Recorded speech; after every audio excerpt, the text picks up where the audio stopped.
Every building you see today depends on something you will never see. If this part fails, the entire building fails. This is where it begins. Before walls, before slabs, we start with the ground. But not just anywhere. The exact position of the structure is mapped out carefully.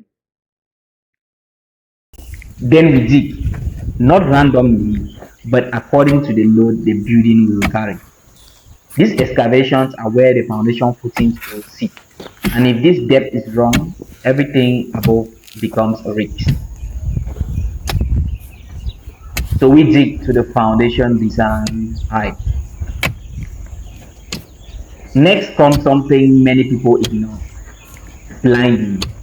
A thin layer of concrete placed at the base. It creates a clean working surface and ensure that water doesn't seep in into the reinforcement when being placed. Now, the real strength begins. Steel reinforcement is placed inside the footing. Concrete is strong in compression but weak in tension. Steel balances that weakness. Together, they create a system that can carry massive loads safely. Notice this: the column reinforcement is already connected to the footing. This is not separate.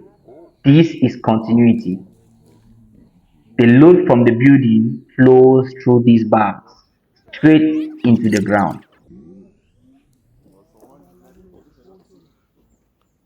Then we pour concrete carefully, evenly, because this is where everything locks in.